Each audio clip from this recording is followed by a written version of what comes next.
P.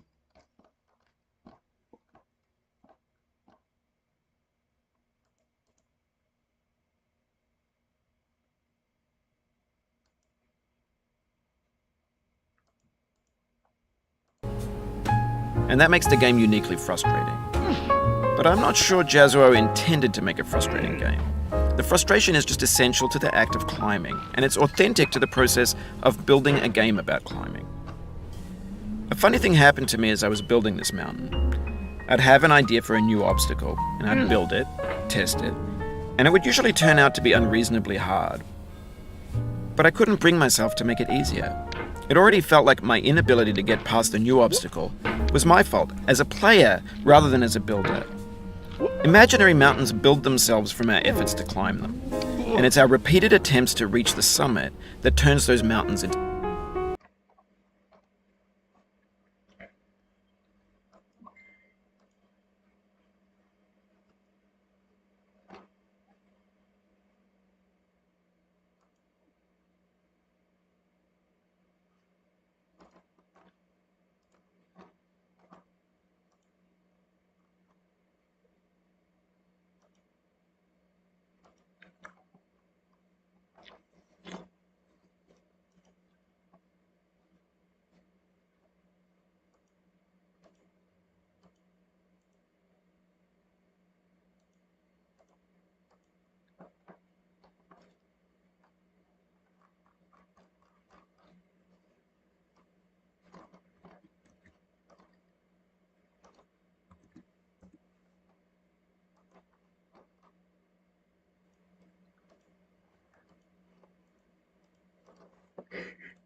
something real.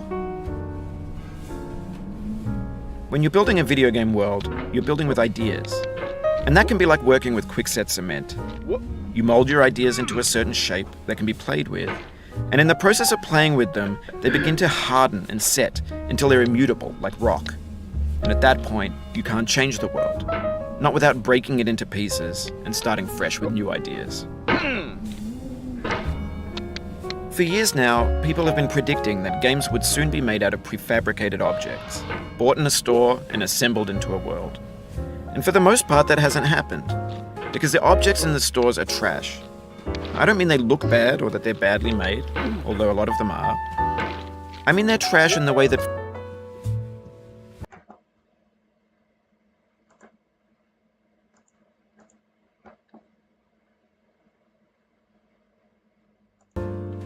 food becomes trash as soon as you put it in the sink. Things are made to be consumed and used in a certain context, and once the moment is gone, they transform into garbage. In the context of technology, those moments pass by in seconds. Over time, we've poured more and more refuse into this vast digital landfill that we call the internet. It now vastly outnumbers and outweighs the things that are fresh and untainted and unused. When everything around us is cultural trash, trash becomes the new medium, the lingua franca of the digital age. And you can build culture out of trash. But only trash culture. B games, B movies, B music, B philosophy. Maybe this is what digital culture is. A monstrous mountain of trash, the ash heap of creativity's fountain. A landfill with everything we ever thought of in it. Grand, infinite, and unsorted. There's 3D models of breakfast, Gen X's fanfic novels, scan magazines, green screen Shia LaBeouf, banned snuff scenes on LiveLeak. Facebook's got lifelike bots with unbranded adverts and candid shots of Kanye and Taylor Swift mashups, car crash epic failed GIFs, Russian dashcam vids, discussions of McRibs, discarded, forgotten, unrecycled, muddled, rotten, untitled.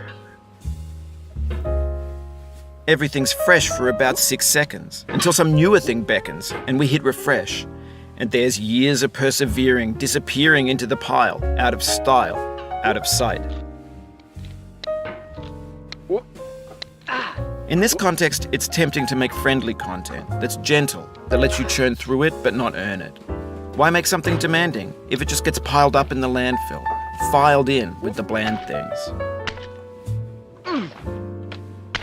When games were new, they wanted a lot from you. Daunting you, taunting you, resetting and delaying you. Players played stoically. Now everyone's turned off by that. They want to burn through it quickly, a quick fix for the fickle, some tricks for the clicks of the feckless.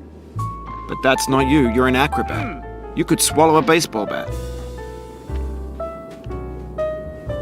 Now I know, most likely you're watching this on YouTube or Twitch, while some dude with 10 million views does it for you, like a baby bird being fed chewed up food. That's culture too.